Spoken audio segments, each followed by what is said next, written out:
Calma, papai, ainda estou encanada, respondeu Vitória, com um sorriso no rosto. No mundo material, eu estou dormindo e vim aqui para auxiliar no resgate de vovó e vovô. Jorge abraçou a filha e cumprimentou Otávio, que a acompanhava. O grupo se aproximou do casebre improvisado onde Matilde e José Henrique moravam e Marcos pediu que Jorge e Cristina entrassem. Ao adentrarem o casebre, eles encontraram Matilde sentada em um canto. Apresentava um semblante extremamente triste e observava o marido deitado em outro canto do cômodo. Mãe, sou eu, Jorge. Vim aqui para ajudá-la. A mulher se levantou rapidamente e empurrou os recém-chegados para fora da tenda, sussurrando de forma enérgica e também saindo do casebre. Não acordem. Não sabem o quanto demorei para fazê-lo dormir. Ao ver todo o grupo de auxílio do lado de fora, ela se surpreendeu. O que fazem aqui? Quem são vocês? Jorge apresentou a todos que estavam ali para auxiliá-la. Matilde se emocionou ao ser apresentada aos netos Vitória e Cristina. Um turbilhão de emoções tomou conta de seu ser. Eu sei que vocês querem me ajudar e eu realmente queria segui-los, mas me preocupo com o José Henrique. Ele ainda não está preparado para receber auxílio. Marcos deu um passo à frente e tomou a palavra. Para que você realmente possa ajudar seu marido, precisa se ajudar primeiro. Como auxiliará estando assim, debilitada? Lembre-se de que só podemos auxiliar um irmão a se levantar, se estivermos de pé. Olhe para o Jorge, ele sofreu e vagou por lugares como esse, antes de aceitar ajuda. Agora, finalmente, pode oferecer o auxílio a vocês. Jorge acenou positivamente com a cabeça e pediu a palavra. Ele está certo, mamãe. Precisei deixar temporariamente os que amava para poder me restabelecer o suficiente para ajudá-los. Se eu me mantivesse preso ao sentimento de culpa e posse, estaria aqui com vocês ou no vilarejo em que vivia junto com Júlia. O papai precisa que a senhora esteja bem para recebê-lo e auxiliá-lo. Matilde olhou para o horizonte e viu Mateus. Ele estava a uma pequena distância do grupo e, de braços cruzados, parecia esperar o momento certo de se aproximar. O que aquele demônio faz aqui? Ele já tentou nos dissuadir antes e agora quer fazê-lo novamente, disse Matilde com raiva. Marcos olhou serenamente para Mateus e, com muita calma, segurou as mãos de Matilde. Mateus não é um demônio. Ele é apenas um homem que ainda precisa compreender alguns sentimentos e desejos que cultiva. Apesar de não admitir, ele também nos auxilia. Audiolivro realizado pelo canal Surya Chand Audiobook. Ele é um demônio e não me diga que poderá ser um homem bom, porque não será. Você é um santo e não consegue reconhecer a maldade quando vê, mas eu consigo. Eu não sou santo, Matilde, e aquele homem foi o meu irmão mais novo em minha última encarnação. Ao contrário de mim, era um rapaz bom e responsável, mas desencarnou tentando me defender em uma briga de bar que eu mesmo provoquei. Ao ser recebido aqui, no plano espiritual, ele não soube lidar com a sua morte prematura, deixando que os sentimentos de vingança e ódio o levassem a caminhos tortuosos. Marcos não conseguiu se conter e algumas lágrimas correram em seu rosto. Após uma breve pausa, ele se recompôs e continuou. Eu, que você chama de santo, não suportei o peso de ter sido o responsável pela morte do meu irmão e, num ímpeto de culpa e raiva, assassinei o homem que matou, tirando a minha própria vida logo depois. Chegando aqui, não aceitei auxílio dos trabalhadores de luz, pois a culpa era grande demais. Eu acreditava ter a responsabilidade de encontrar e cuidar do meu irmão mais jovem. Vaguei por alguns anos e, por uma grande ironia da vida, fui resgatado por ele, que me deu abrigo, comida e acalento. Depois disso, auxiliei Mateus a manter o vilarejo onde vivia agora e trabalhei com ele, liderando um grupo de espíritos influenciadores, do mesmo jeito que o seu filho Jorge liderou há algum tempo. Então, era de Marcos que ele falava, pensou Jorge ao se lembrar de quando Mateus mencionou ter perdido seu homem de confiança. Mateus, mesmo de longe, conseguiu ouvir tudo que seu irmão dizia e, tentando segurar as lágrimas, foi se aproximando, enquanto Marcos continuava a falar. Fiquei por muito tempo dependente do amor e da presença de meu irmão, pois eu acreditava ter a obrigação de cuidar dele, de auxiliá-lo, mas não era verdade. Um dia, finalmente aceitei o auxílio, pois entendi que assim poderia também ajudá-lo. Marcos olhou diretamente para Mateus, que tentava manter a pose de homem forte, e continuou. Eu sei que ele ainda não está pronto, mas o trabalho que faz, por mais que pareça desprezível, de uma forma transversa pode auxiliar no aprendizado de muitos irmãos. Jorge provavelmente teria demorado muito mais tempo para aceitar o nosso auxílio, se antes não tivesse sido resgatado por Mateus, pois ele ainda estaria consumido por culpa, medo e orgulho. Por mais estranho que possa parecer, as experiências que Jorge viveu naquele lugar o permitiram compreender que era merecedor de ser feliz e que não há nada que não possa ser reparado. Nesse momento, José Henrique saiu da cabana e, tendo ouvido parte da conversa, começou a gritar. Não vou com vocês e nem adianta tentarem. Podem trazer todos aqueles que fizeram parte da minha família, que não vai adiantar. Mas já que você quer ir embora, Matilde, eu não vou ficar aqui sozinho de novo, disse irritado.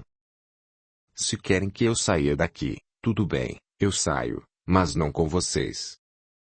Eu vou com ele, José Henrique falou, apontando para Mateus.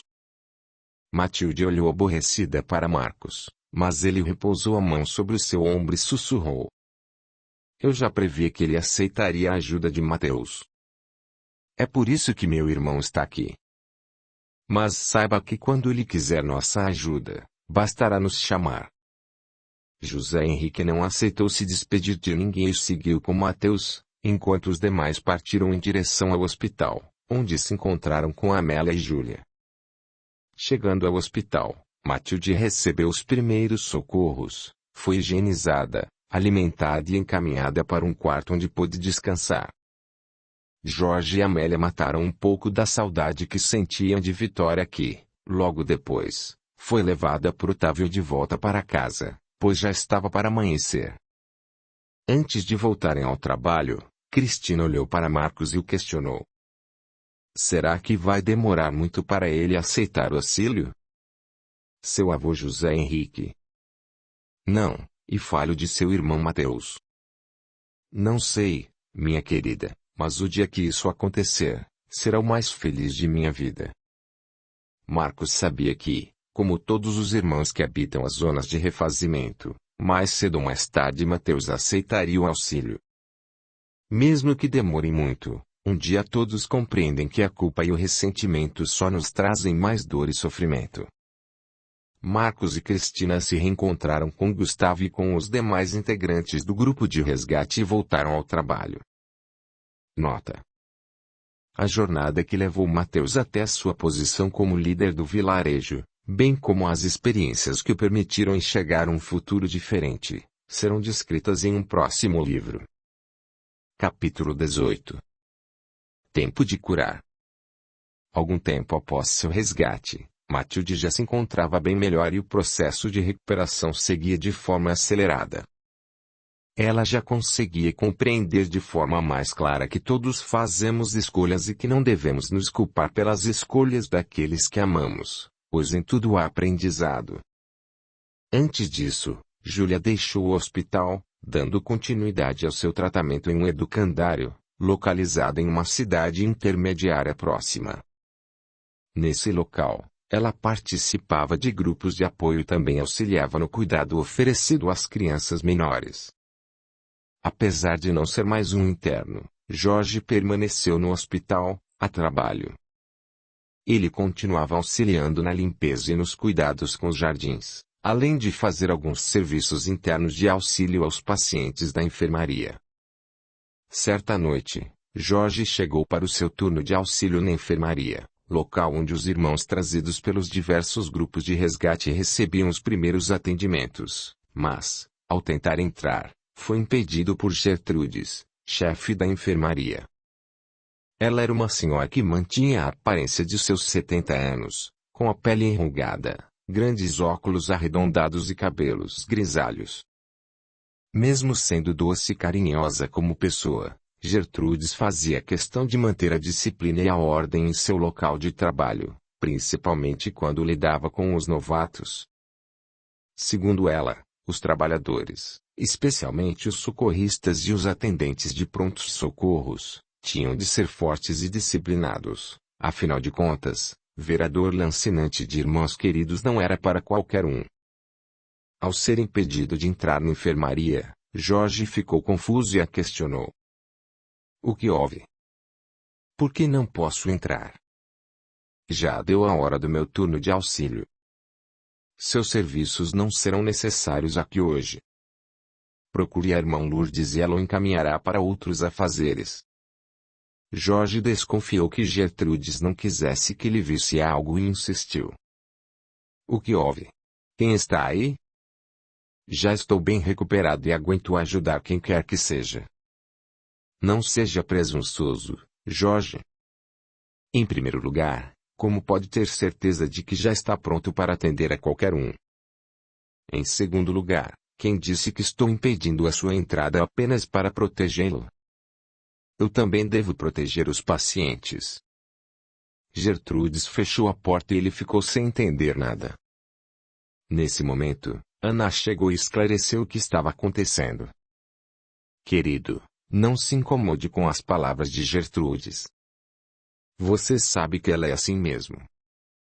Ela está protegendo um de nossos pacientes recém-chegados e que não conseguiria se manter bem se o visse aqui.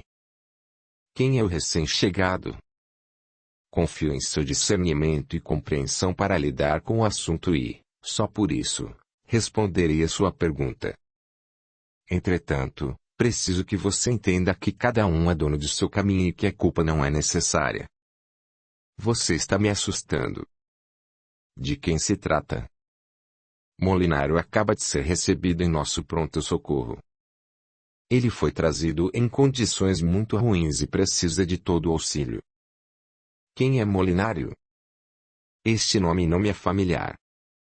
Molinário foi o pai de Júlia. O homem que tirou a sua vida. Jorge cambaleou e se apoiou na parede lateral.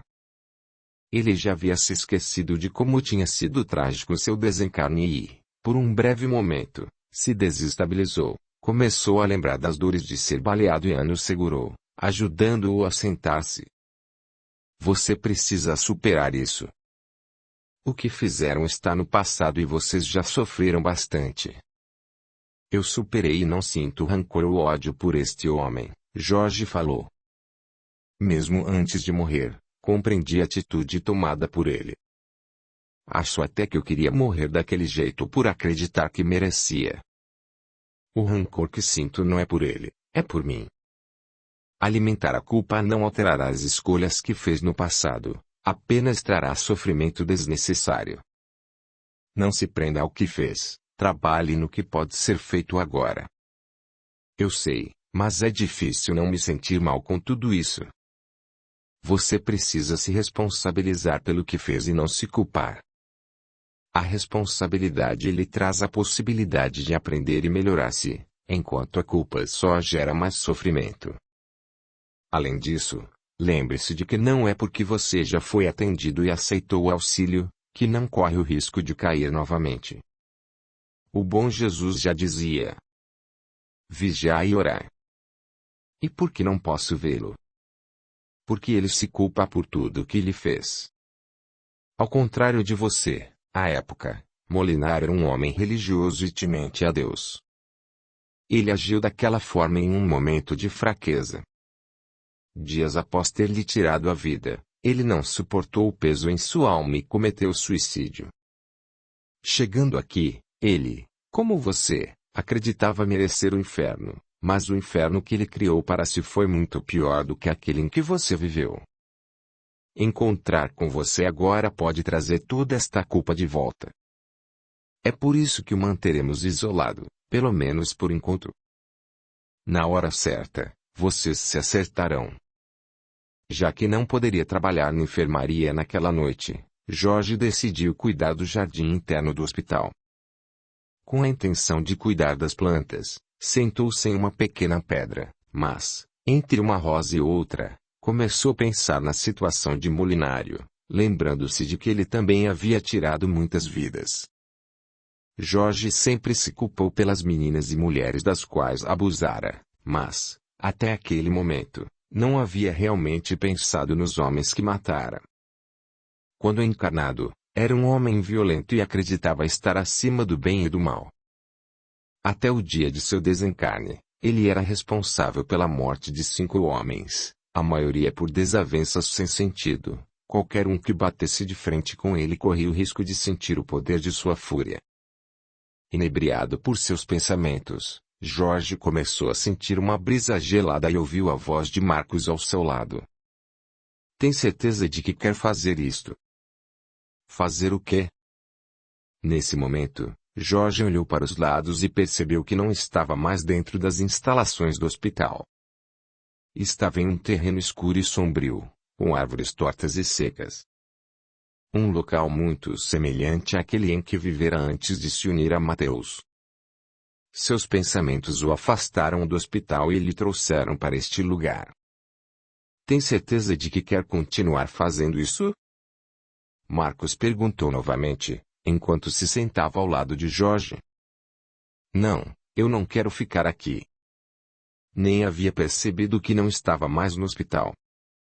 Comecei a pensar nos homens que matei e uma angústia tomou conta de meu ser. Mesmo estando melhor em seu processo de recuperação, você tem que continuar vigiando os pensamentos. Essa culpa não auxiliará nem a você nem àqueles que você acredita ter prejudicado. Marcos, você é um socorrista e anda por todo tipo de lugar. Sabe se os homens que matei ainda sofrem? Jorge, meu amigo, a zona de refazimento é muito grande e eu não conheço todos que nela habitam. Mas você não deveria se preocupar com isso agora, pois de nada adiantará. Apesar da orientação de Marcos, Jorge insistiu no questionamento e o outro entendeu que poderia lhe contar algo. Eu posso apenas dizer que já conheci um dos homens que você matou. Ele foi resgatado. Está bem? Não. Ele ainda não desejou receber o auxílio e cultiva muito ódio por você e por outras várias pessoas. Viu? É por isso que me culpo. E de que forma o seu sentimento de culpa ajudaria esse homem? Eu não sei. Mas, talvez, vendo que estou arrependido, eu não poderia ajudá-lo de alguma outra forma. Sim, você pode. Ore por ele. Ore por todos eles. Marcos se levantou e continuou. Eu sei o que está sentindo. Após receber o auxílio, também fiquei me perguntando se realmente merecia tudo aquilo. Afinal, eu me sentia responsável pela morte de 2 famílias inteiras. 2 famílias inteiras. Eu achei que você tivesse matado apenas o assassino de seu irmão. Sim, mas também me sentia responsável pela morte de meu irmão, por não estar presente na morte de minha mãe, além de me culpar pelas mortes dos familiares do assassino de meu irmão. Como? Não entendo. Eu era um jovem arrogante e impetuoso. Após a morte prematura de meu pai, eu me rebelei e não aceitei que minha mãe se casasse novamente, abandonando minha família. Por orgulho, recusei-me a visitá-la e, quando ela adoeceu, morreu chamando por mim. Meu irmão Mateus, você já sabe, desencarnou tentando me defender. E a família do homem que matou Mateus? Marcos respirou fundo e baixou a cabeça, dizendo: Na ocasião em que eu tirei a vida do pobre homem, não percebi que sua esposa e filhos presenciaram tudo. Além disso, sem o marido, ela não tinha como alimentar os filhos e decidiu resolver isso da pior maneira. Em um surto de desespero, matou os 2 filhos e cometeu suicídio. Eu não sabia, Marcos, sinto muito. Como você consegue continuar? Hoje eu sei que cometi equívocos, mas as escolhas não foram apenas minhas. Todos temos opções e, portanto, somos responsáveis pelo que ocorre conosco. Mas não vou enganá-lo, pois ainda dói. Eu busco sempre olhar para frente e, enquanto não posso auxiliar aqueles a quem ajudei a prejudicar, eu auxilio a outros. Marcos ajudou Jorge a se levantar e o acompanhou de volta para o hospital. Nota. Nota do autor. Educandário espiritual é um local onde crianças, e jovens espirituais, recebem o apoio necessário para se abrirem aos ensinamentos da vida, e poderem crescer física e moralmente. Esses irmãos mantêm a forma juvenil devido ao desencarne ainda durante a infância ou por se refugiarem na forma de criança, para evitarem o confronto com situações ou responsabilidades. Capítulo 19. Tempo de falar. Vitória, agora com 22 anos, tornara-se uma linda mulher, cujas feições eram incrivelmente semelhantes às de sua mãe Amélia. Além de muito bonita e simpática, era também muito inteligente e, ao contrário de muitas mulheres daquela época, estudou e se formou como professora. Logo após terminar seus estudos, ficou sabendo que uma das professoras da pequena escola da cidade havia se aposentado e que, portanto, estavam precisando de alguém para ocupar a vaga deixada por ela. A escola era conjugada à igreja e quem a dirigia era a irmã Judite, uma freira da congregação. A religiosa, uma senhora com cerca de 60 anos, não era de muitas palavras e raramente sorria, sendo que as crianças morriam de medo dela. Apesar de a direção ser oficialmente de responsabilidade da irmã Judite, ela era auxiliada pelo padre Juscelino, que há anos ocupara o lugar do padre Onofre. Ele era descendente de italianos, tinha cerca de 50 anos, muito simpático e prestativo, porém muito rígido e ortodoxo, tanto no funcionamento da igreja quanto na organização da escola. Vitória estava empolgada com a possibilidade de finalmente poder transmitir seus conhecimentos para as crianças e foi conversar com a irmã Judite. Chegando à escola, foi acompanhada por um dos funcionários até o escritório onde estavam o padre Juscelino e a irmã Judite. Vitória entrou na sala e, convidada pelo padre, sentou-se em uma cadeira em frente à mesa onde estava a religiosa. Um silêncio constrangedor perdurou por alguns minutos, até que a freira começou a questionar. Então, você é professora? Sim, irmã. Estudei e me preparei para alfabetizar crianças. Eu sempre a vejo nas missas, com seus tios e primos.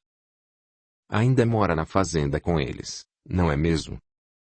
O padre não queria interromper a entrevista e se sentou em uma poltrona lateral, apenas observando a conversa das duas. Sim, irmã. Moro com meus tios Agnaldo e Vilma na fazenda de minha família, respondeu Vitória. Então, não é casada ainda? Não acha que já está muito velha para estar sozinha? Vitória ficou constrangida com a pergunta, pois durante sua juventude já havia se encantado por um ou dois rapazes, mas muitos a achavam esquisita. Ela era constantemente julgada pela má fama de seu pai e avô, além de haver boatos de que, desde pequena, falava com os mortos. Vitória fechou os olhos e, ao abri-los novamente, viu Otávio, Amélia e um sorridente senhor ao lado de Judite. O simpático senhor era o mentor da freira e se chamava Jobson. A presença dos três fez com que a moça se acalmasse e pudesse responder à pergunta. Realmente, eu não me casei ainda, pois não encontrei a pessoa certa. Além disso, os estudos sempre foram a minha prioridade. Quando Deus achar necessário, eu encontrarei o amor de minha vida. Vitória percebeu uma mudança no semblante de Amélia que, olhando diretamente para ela e, em pensamento, falou. Querida, Não se aborreça com a falta de entendimento das pessoas. Elas ainda não conseguem compreender tudo o que acontece ao seu redor. Seja paciente e acredite que tudo pode ser útil para o seu aprendizado. Vitória não compreendeu as palavras de sua mãe, mas, antes que pudesse questioná-la, o padre se levantou e, impacientemente, começou a falar. Vitória, você sempre será bem-vinda em nossa igreja e eu nunca a impediria de assistir às missas, mas dar aula para as nossas crianças já é um pouco demais. Nós sabemos sobre o seu histórico familiar de violência, luxúria e libertinagem, mas, sinceramente, não é por isso que não concordamos em lhe dar a vaga de professora. Os boatos de que você pode ver e falar com pessoas mortas são graves demais para que a deixemos influenciar nossas crianças. O que os pais delas pensariam? Esta escola tem os ensinamentos de Cristo como ponto-chave e não podemos desvirtuá-los. Nesse momento, Vitória compreendeu as palavras de sua mãe, que ainda permanecia na sala junto com Otávio e Jobson. A moça pediu licença, levantou-se e falou aos dois membros da congregação religiosa. Não são boatos. Eu realmente tenho a capacidade de falar e ver irmãos que já faleceram. E não tenho vergonha disso. Sei que nem todos compreendem e, apesar de não concordar, eu respeito a opinião dos senhores. Afinal, seria injusto de minha parte cobrar entendimento daqueles que ainda não o têm. Vitória caminhou em direção à porta, mas, antes de sair do escritório, virou-se e, com a ajuda de Jobson, falou diretamente à irmã Judite. Só mais uma coisa, a capacidade de se comunicar com aqueles que já se foram não é exclusividade minha. Muitos dos que me julgam também a têm. A grande diferença é que a maioria se esconde por medo do preconceito, perdendo uma oportunidade maravilhosa de crescimento pessoal e de auxílio aos irmãos espirituais necessitados. Irmã Judite e Padre Juscelino ouviram tudo desconcertados e boquiabertos. Mas, antes que pudessem retrucar, Vitória saiu do escritório. Irmã Judite se manteve sentada, parada e olhando para as próprias mãos sobre a mesa, enquanto o Padre Juscelino andava em círculos na sala, falando sozinho. Como ela ousa? Eu que fui tão compreensivo e paciente, deixando que ela frequentasse a missa, mesmo sabendo desses boatos. Isso deve ser coisa do demônio. Isso. O demônio está querendo nos controlar e a utiliza para chegar dentro de nossa igreja e agora da escola. Mas nunca permitirei isso, nunca. A irmã continuou calada e pensativa, pois as palavras de Vitória não tiveram o mesmo efeito nela. Judite começou a se lembrar de sua juventude e do porquê de ter se tornado freira. Ela, assim como Vitória, conseguia ver e falar com pessoas que ninguém mais podia. À época, alguns achavam que era coisa de criança e outros a recriminavam, falando ser coisa do demônio. Com o passar dos anos, Judite tentava esconder, mas continuava a ver e falar com espíritos, até que, ao chegar à adolescência, esse comportamento se tornou insustentável para seus pais, que eram extremamente religiosos. Dessa forma, eles fizeram o que achavam ser o certo, não a deixando ir à escola e a trancando o dia inteiro em seu quarto. Não aguentando mais aquela situação, Judite começou a fingir que não via ou ouvia os espíritos, mas eles continuavam a procurá-la e a pedir auxílio. Ela começou a acreditar que realmente estava sob a ação de forças malignas, pois tudo aquilo a fazia muito mal. Judite, na verdade, não se sentia mal em auxiliar os espíritos, o que lhe fazia mal eram o preconceito e os maus tratos dos encanados que não a compreendiam. Foi quando decidiu entrar para o convento, na esperança de não ver e ouvir os irmãos desencanados, o que nunca aconteceu de verdade. Audiolivro realizado pelo canal Surya Chand Audiobook. Como ela soube? Será que ela tem razão? Será que eu me impedi de trabalhar em nome de Cristo para o auxílio de espíritos sofredores? Mas a minha religião afirma que são almas penadas, que não podemos nos envolver com elas, pensou Judite. Ainda irritado com as palavras de Vitória, o padre Juscelino saiu do escritório e voltou aos seus afazeres na igreja.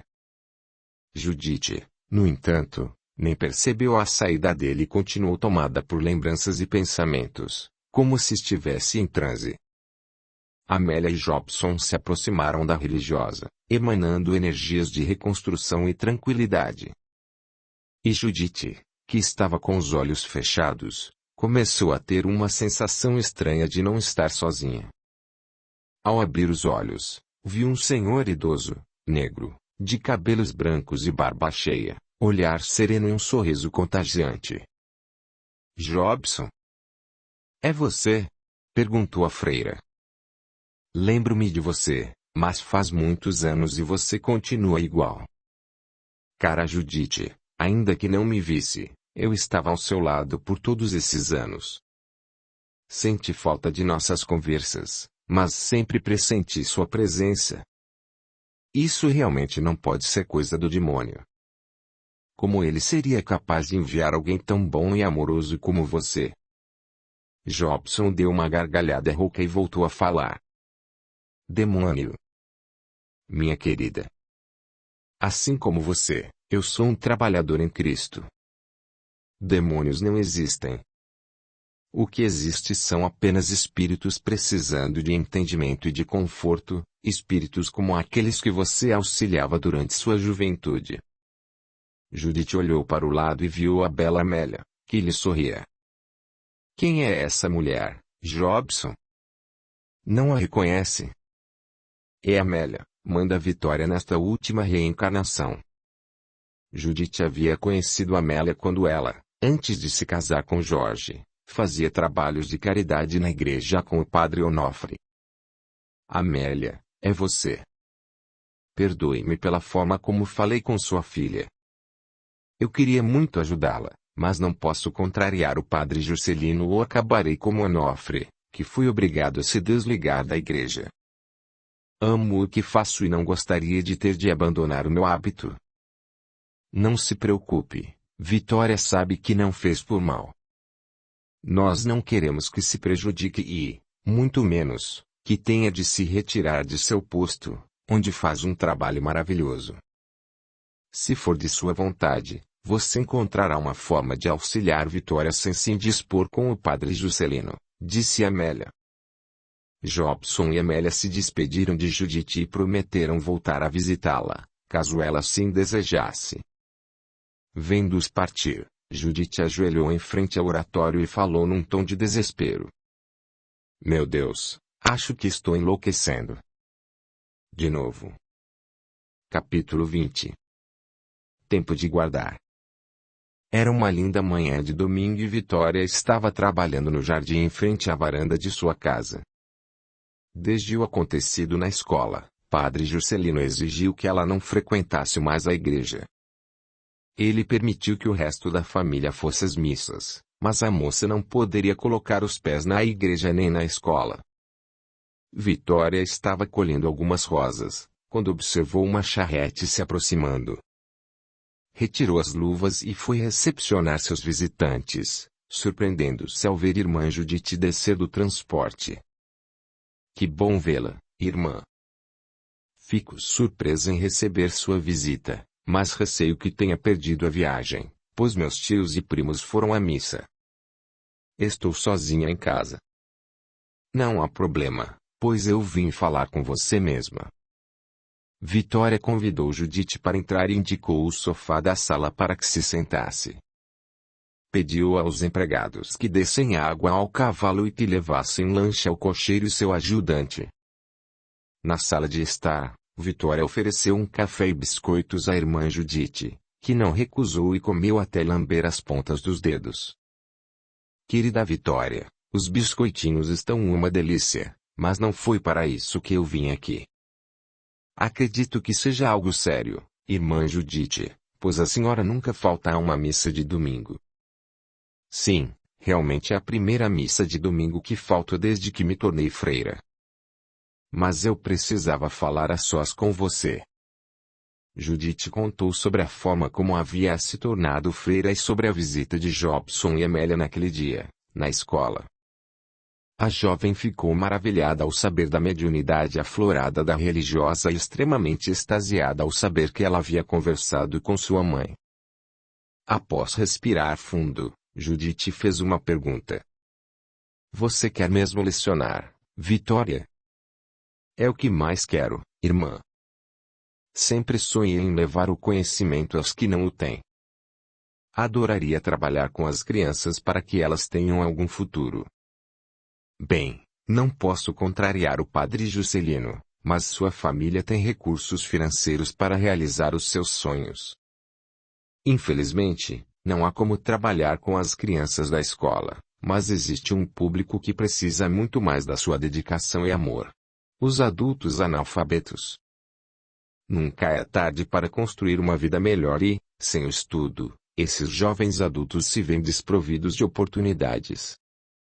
Sem o padre Juscelino saber de minha participação, entrei em contato com Onofre, ex-pároco da igreja, e ele aceitou ajudá-lo a montar uma pequena escola aqui em sua fazenda, se a sua família concordar. O que você acha de Onofre e você auxiliarem na alfabetização dos adultos da região? Até onde eu sei, são muitos. Alfabetizar adultos. Como não pensei nisso antes? Isso é maravilhoso, irmã Judite. Muito obrigada. A senhora não tem ideia de como me faz feliz. Onofre virá mais tarde para falar com você. Eu providenciei alguns materiais que vocês precisarão e espero que, em breve, já estejam fazendo esse trabalho maravilhoso. Judite comeu mais alguns biscoitinhos, despediu-se de Vitória e voltou para a cidade. A jovem vislumbrou Jobson ao lado de Judite, a sorrir emocionado pela atitude de sua amiga freira que, até pouco tempo, jamais ajudaria a Vitória, por puro preconceito. Com o aval e recursos de Aguinaldo e Vilma, em 2 meses a escola já estava em funcionamento. Trabalhadores de toda a região já estavam sabendo da novidade. O Vitória e Onofre tinham cada vez mais alunos. Vilma também passou a trabalhar com eles, ficando responsável pelo lanche da hora do intervalo e de cuidar das crianças menores, enquanto as mães estudavam. Logo, o número de alunos era tão grande que Vitória precisou do auxílio de Ana Maria, nova esposa de Aguinaldo, e de suas primas. Aproximadamente 1 ano após a abertura da escola, ao final de um longo dia de estudos, Vitória se despedia dos alunos quando observou algumas pessoas se aproximando. Inicialmente não deu atenção ao fato, pois imaginou que fossem alunos que retornavam para buscar algo que tivessem esquecido em sala de aula, mas logo percebeu que se tratava de visitas especiais. Eram Matilde, Amélia, Jorge e Otávio. Vilma estava recolhendo os lápis e cadernos sobre as carteiras, quando sentiu um cheiro contagiante de rosas, o que era estranho, pois as roseiras de seu jardim não estavam floridas. Ao se virar em direção à porta, percebeu que Vitória sorriu olhando fixamente para uma das paredes laterais da sala. Está tudo bem, Vitória? Vovó está aqui e está muito bem. Vilma cambaleou e se sentou na primeira cadeira que a alcançou. Quando conseguiu falar, pela emoção que a acometeu, disse: Mamãe, como rezei para a sua recuperação. Senti seu cheiro quando você chegou. É o mesmo perfume de rosas que você usava quando eu era criança, disse de forma chorosa. Matilde abraçou Vilma, olhou para Vitória e pediu que ela transmitisse suas palavras. Minha filha querida, eu e seu irmão estamos muito bem e parte de nossa recuperação se deve às orações e aos bons pensamentos emanados por vocês. Amo muito todos vocês e sempre estarei por perto. Vitória transmitiu a mensagem de sua avó para a Vilma, que chorou copiosamente. Nós ficamos muito felizes em saber que vocês estão bem, vó e, principalmente, por estarem juntos. Pai, tenho muito orgulho de você, disse Vitória, sorridente. Nesse momento, Otávio avisou.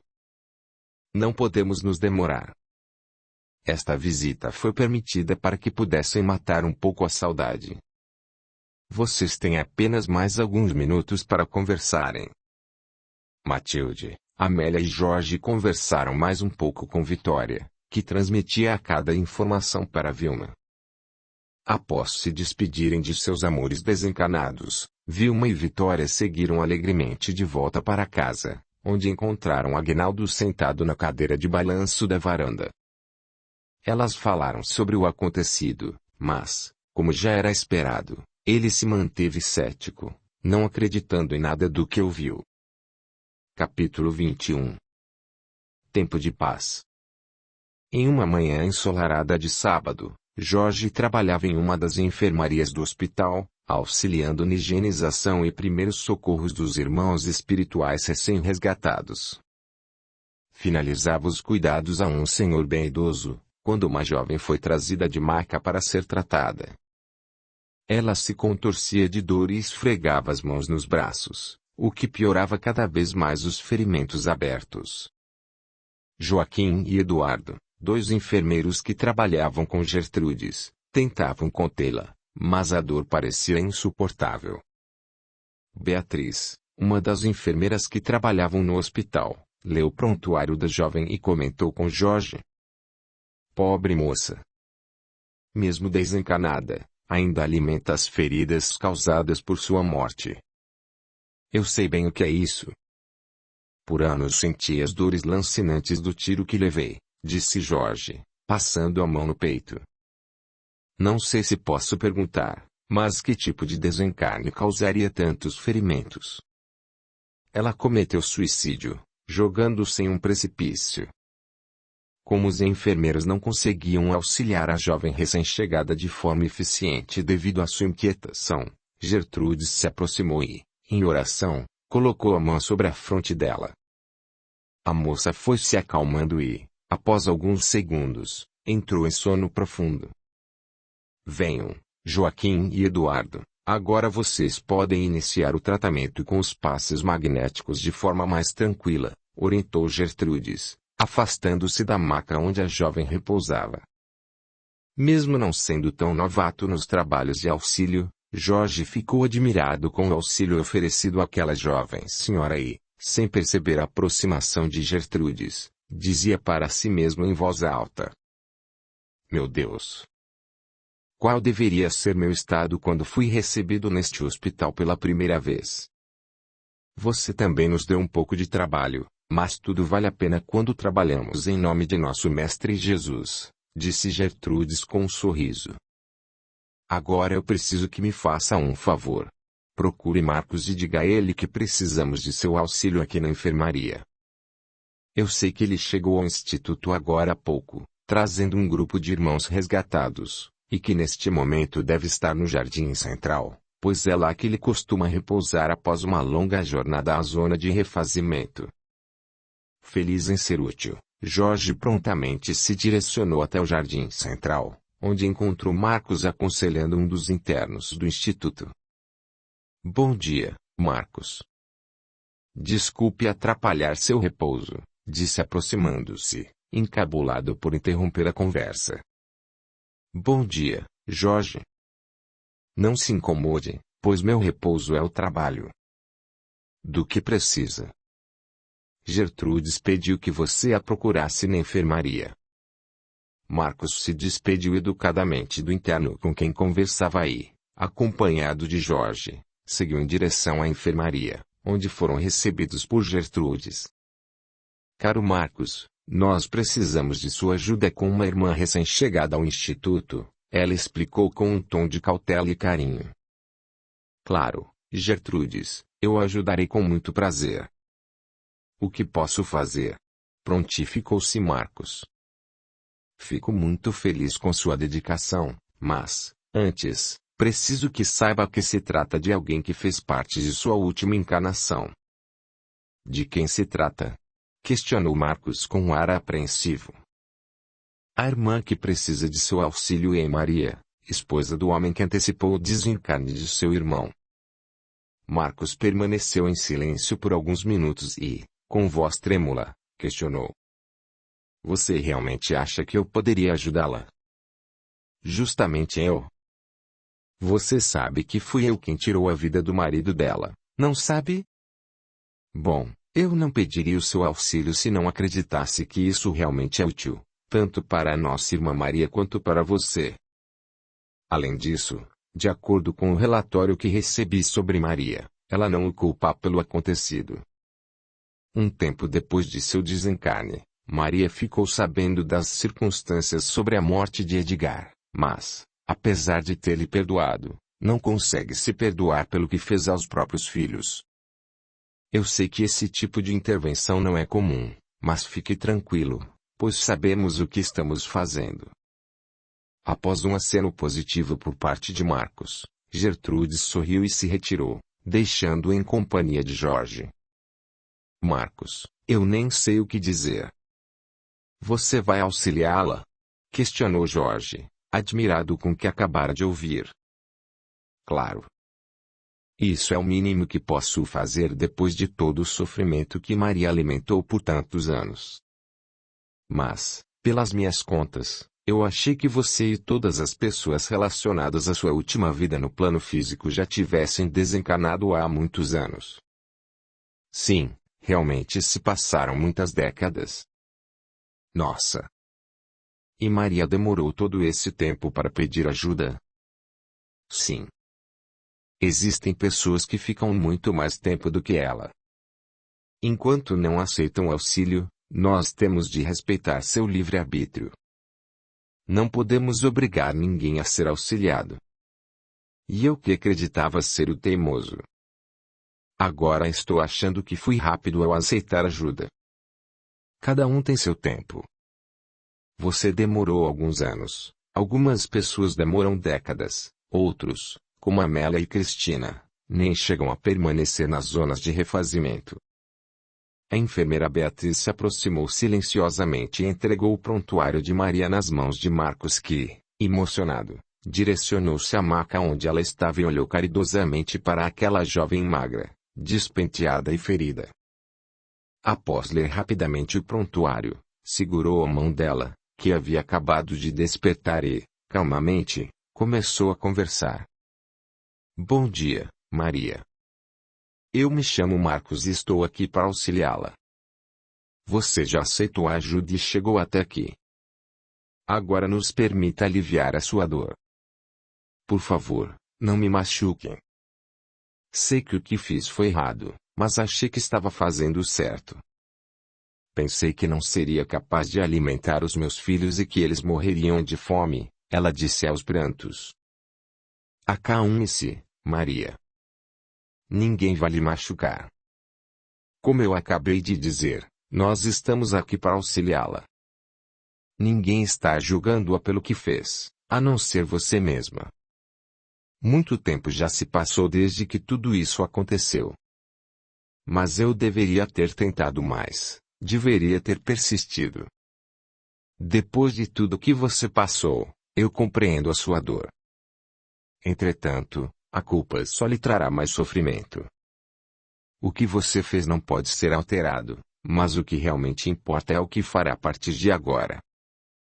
Maria olhou mais diretamente para Marcos e, respirando fundo, começou a falar de forma rápida, desesperada e quase ininteligível. Como você pode compreender o que sinto ou pelo que passei? Você me conhece? Sim, eu a conheço. Mas agora você precisa se acalmar. Estou aqui para ajudá-la. Quem é você? Questionou Maria de forma impaciente. Hoje eu sou um trabalhador de Jesus que está tentando ajudá-la, mas quando encarnado eu fui um jovem inconsequente e irresponsável e estava lá quando seu marido desencarnou. É você. Eu me lembro. Você matou meu Edgar. Nunca esqueci o seu rosto. Eu me lembro como se fosse ontem. Marcos ficou surpreso pelo fato de Maria o reconhecer, afinal ela só o vira uma única vez e muitas décadas haviam se passado desde então. Ele receou responder ao questionamento dela, mas confiou no discernimento de Gertrudes, afinal, se sua presença foi requisitada, era porque seria útil. Sim, fui eu. Por vingança pela morte de meu irmão, abreviei a vida de seu marido e, como você, cometi suicídio logo depois, ele falou com lágrimas nos olhos. Suponho que você me odeie por isso e não a recrimino. Eu me arrependi do que fiz e sofri durante muitos anos com a culpa, mas hoje compreendo que devo me responsabilizar pelos meus atos e não me culpar por eles. Sei que o que fiz foi errado. Por isso, tento agir de forma correta, levando auxílio a todos que necessitam. Peço desculpas por minha insensatez ter afetado tanto a sua vida. Mesmo sentindo muita dor, Maria parou de chorar, enxugou as lágrimas e olhou para ele, dizendo: Não o odeio. Edgar não era uma pessoa muito fácil. Se a morte dele não ocorresse por suas mãos, seria por outras. Você agiu daquele modo para vingar a morte do seu irmão e eu entendo. As suas ações são compreensíveis, mas as minhas, não. Eu matei meus bebês porque não tive forças para cuidar deles. Isso é monstruoso. Não, não é. Você fez o que achou que seria certo. Não se culpe. Hoje você pode fazer diferente. Nesse momento, Paola, uma emissária que trabalhava no departamento de comunicação entre os planos espiritual e material, adentrou a enfermaria. Ela se aproximou e, por meio do pensamento, passou algumas informações para Marcos. Paola, você não quer repassar essas informações para Maria? Disse Marcos com um sorriso no rosto. Não. Entendo que é você quem deve fazê-lo, respondeu Paola. Marcos segurou as duas mãos de Maria e olhou carinhosamente. Maria, enquanto você sofria e vagava pelas zonas de refazimento, seus filhos foram resgatados e tratados. Eles não lhe culpam, pelo contrário, tentaram auxiliá-la por diversas vezes, mas você não permitiu. Então eles seguiram suas vidas, estudaram, trabalharam e estão bem. Meus bebês? Aí, meu Deus! Quanto tempo eu perdi! Audiolivro realizado pelo canal Surya Chand Audiobook. Acalme-se. Não há tempo perdido. Todo esse tempo foi útil para que vocês pudessem compreender que o amor é muito maior que qualquer outra coisa. Eu quero vê-los. Maria, olhe o seu estado. Não acha melhor recuperar-se primeiro?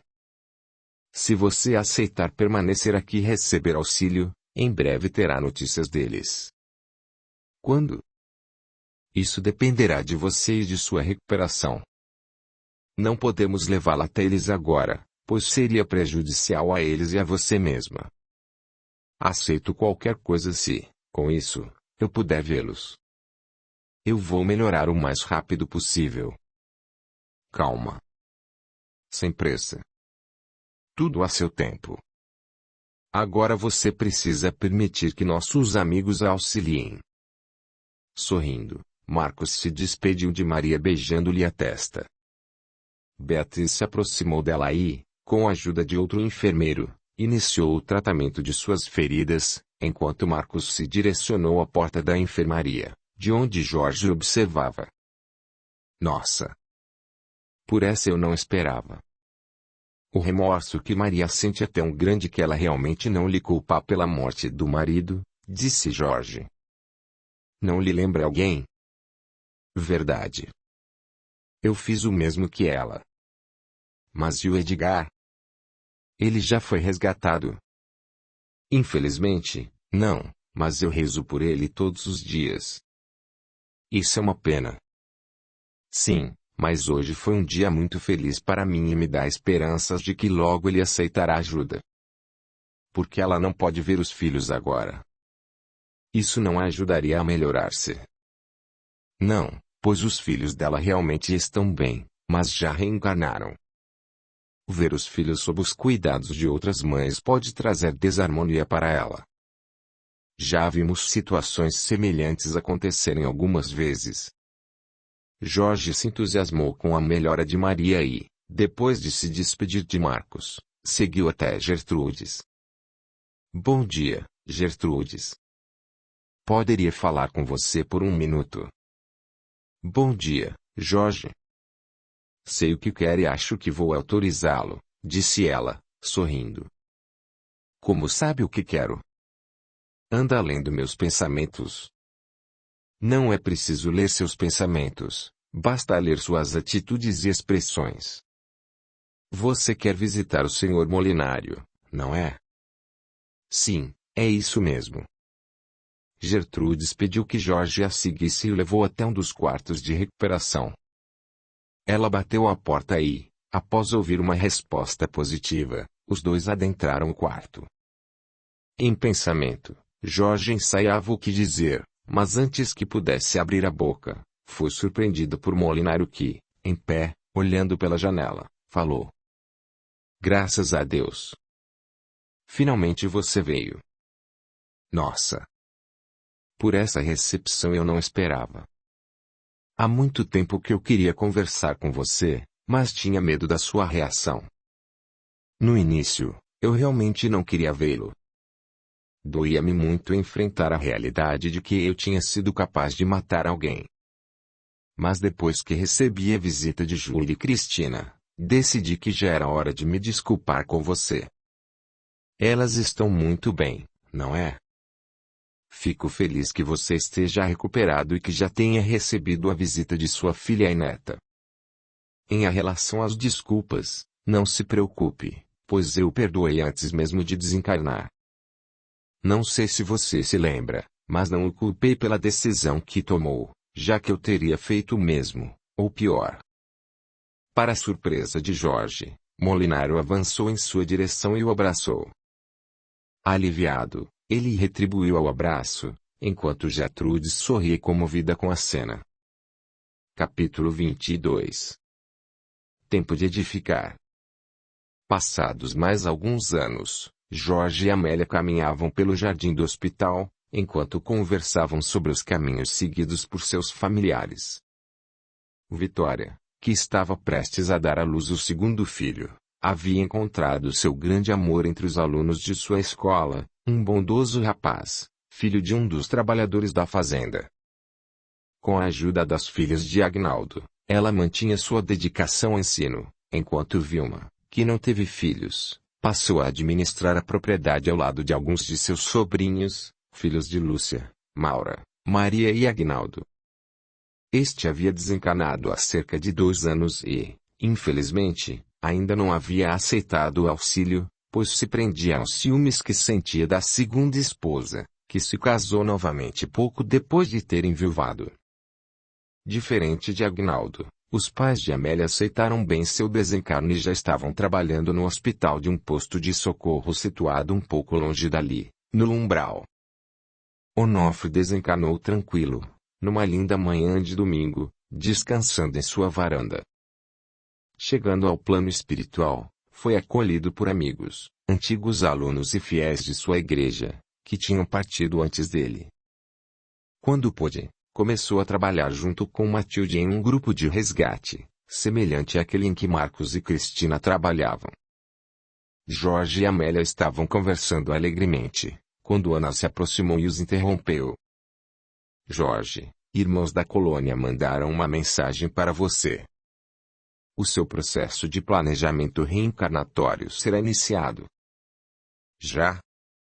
Eu entrei com o pedido, mas achei que demoraria mais tempo. Afinal de contas, desencarnei bem depois da maioria de vocês.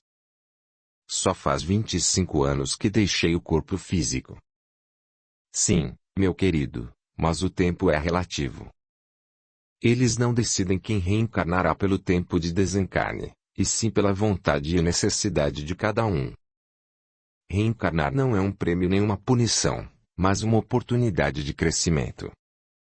Porém acalme-se, pois você iniciará seu processo de planejamento e, dependendo de como for, ainda demorará um pouco até o reencarne se efetivar. Durante aquela mesma semana, Jorge iniciou seu processo de planejamento reencarnatório. Continuou a trabalhar no hospital, mas por um tempo muito menor, pois passava boa parte dos dias estudando e tendo reunião com o grupo de planejamento.